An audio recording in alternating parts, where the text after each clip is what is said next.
Hi, I'm Elliot and welcome to my van conversion, where I'm taking this Ford Transit Custom L2H2 van and turning it into a tiny home on wheels. I'm doing everything from cleaning the van out and laying the floor, to wiring my own electrics with a fan and solar panels, and even my own upholstery. So let's go back 3 months to where it started.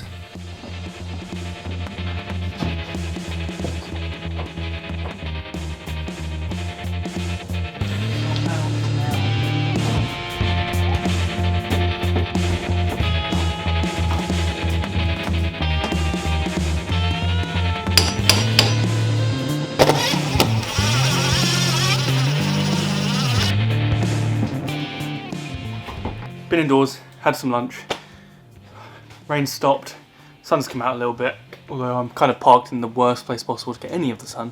However, we're now equipped with dustpan and brush, big broom, and a bucket of soapy water and a sponge, and we're going to give this a proper clean out.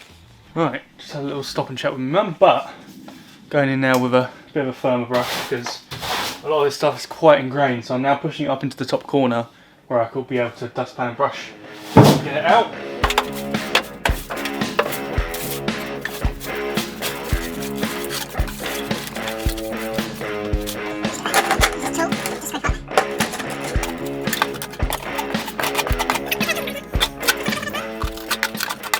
And as stupid as it's going to make me look, it's always best, especially if you don't know what the contents of the van is, to use a dust mask.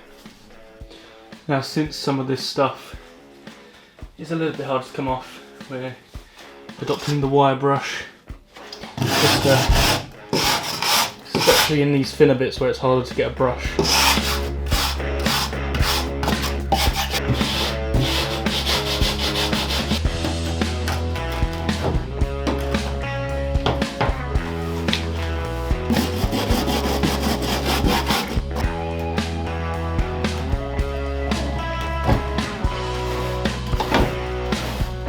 As you can see in these areas, it's all pretty good, ready just for a bit of a wash, but bits here, super sticky and muddy still, so I've kind of got this little portion here to do, and as I said, I'm going to leave that back half of the easier stuff to do tomorrow, because I need to go to work in a couple of hours, so I'm just going to try and get this bit done, see how I get on with the hot soapy water, and then leave it there for today.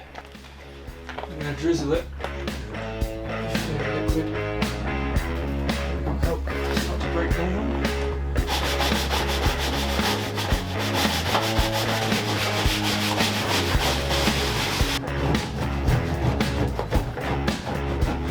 Right, so it's been a couple of days since I last filmed in the van, but a little bit of progress has been made. I've been quite busy, I've been at work and I've been at the pub and kind of things like that. But yesterday, me and my mum spent a few hours in here scrubbing, getting all this kind of gunky stuff up. I went in with the chisel and got all the kind of dried paint off the bottom. That was a long, tedious process, but had to be done. So that's now done, so I'm going to go in this morning, finish any little bits that I missed, and then we can properly scrub it up, get it nice and clean, ready for flooring, insulation, that kind of thing. Now, this is definitely one of those jobs that I thought would take a few hours on an afternoon, would be done and dusted straight away, and I could move on to all the flooring, etc. But, you know, as with these things, you kind of have to expect the unexpected. Was no way of knowing that there's going to be so much dirt and dried paint and stuff underneath that ply, so one of those things, but it's got to be done, so I'm just going to keep working through it. Right, just had a little break, had a little snack, and now I'm going to sprinkle the van with washing up liquid and washing powder, and then go in with the scrub and the hot water.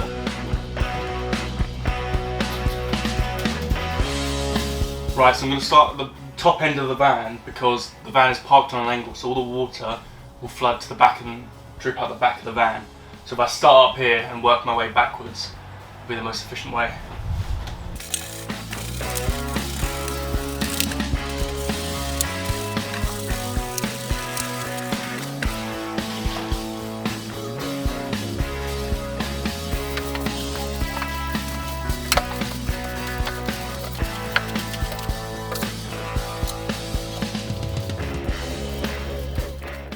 Go in with the hose and rinse off as much of the leftover grime as I can.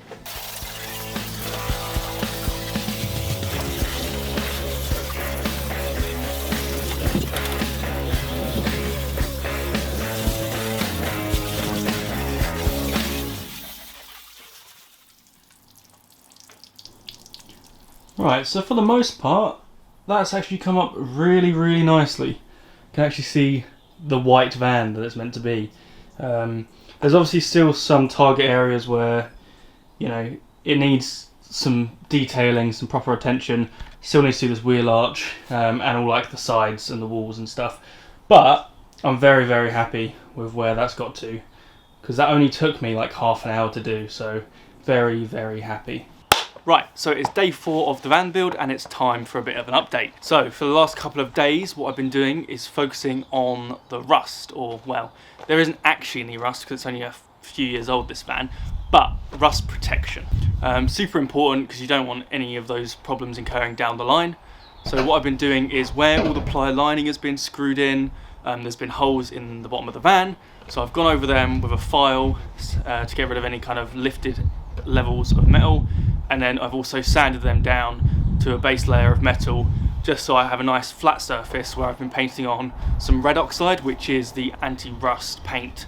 Red oxide's gone in, I've done 2 coats, so I did 1 coat, left it overnight, did another little coat over the top just to make sure I didn't miss any patches. So that is now in, and for the keen-eyed viewers amongst you, you might have noticed there's some timber in the van now.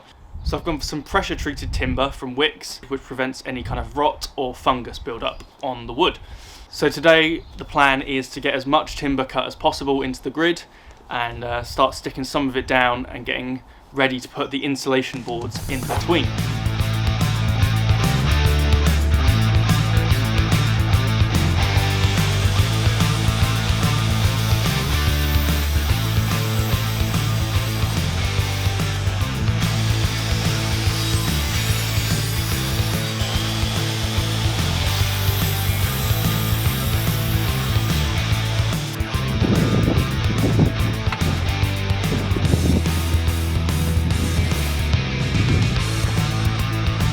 So you'll now be able to see the grid system that I've started laying out. So those cross struts, as I said, are now 400mm apart, and I've just cut lots of little beams 400mm long, and they're just slotting in between on top of those grooves.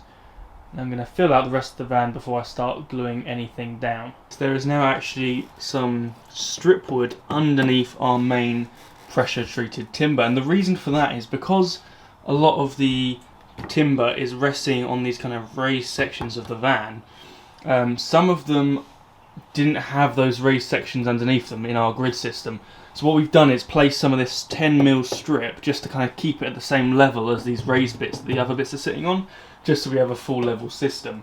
So we've gone through, we've done that all around the van, and then we should be ready to start gluing those bits down, and then we can get our insulation in. But first order of business today is actually to get this foil insulation around our wheel arches, because that needs to go on before we can start gluing any of these kind of bits down around it.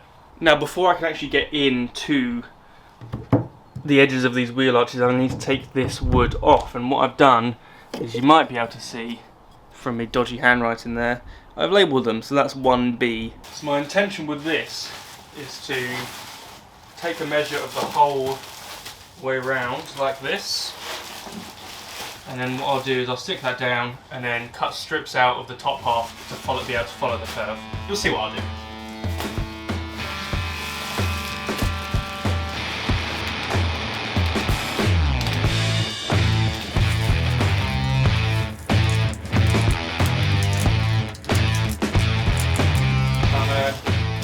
Get these top bits secured, and then I can start worrying about cutting off all these flappy bits. So what I'm going to do is, as best as I can with this central kind of plateau on top of the wheel arch, I'm going to cut a strip to be level on that.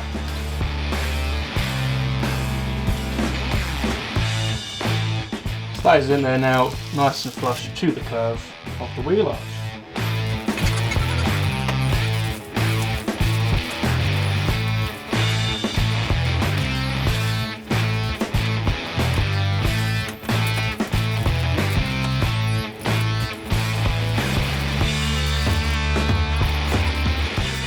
There you go, so as you can see, that's one wheel arch nicely done. Do the same on the other side, and then we'll get our wood back in, and that's job done. So we're just using this Stixel crystal clear adhesive. and we've cut just the tip of it on an angle there, and that's going to go in here like that.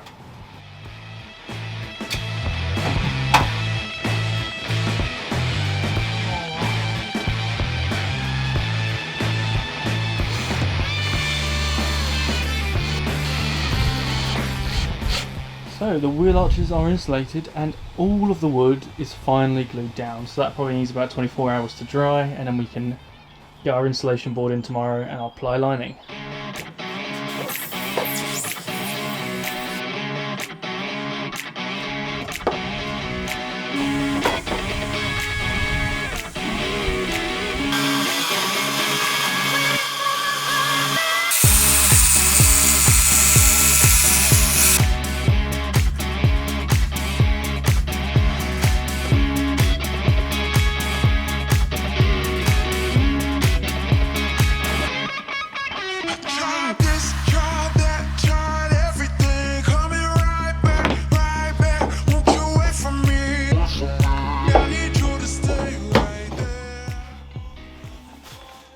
Right, we're back in the van today, and as you can see the ply lining is done, all cut, placed in nicely. So today's job is to secure that ply lining down. So I'm using these 30mm-ish screws which are going to go through the ply lining and into the timber, but not deep enough to actually hit the bottom of the van. And I'm going to go around, drill pilot holes. I've measured out where I need to put my holes. It's going to be going so that I'm going into the cross beams obviously rather than going into the insulation.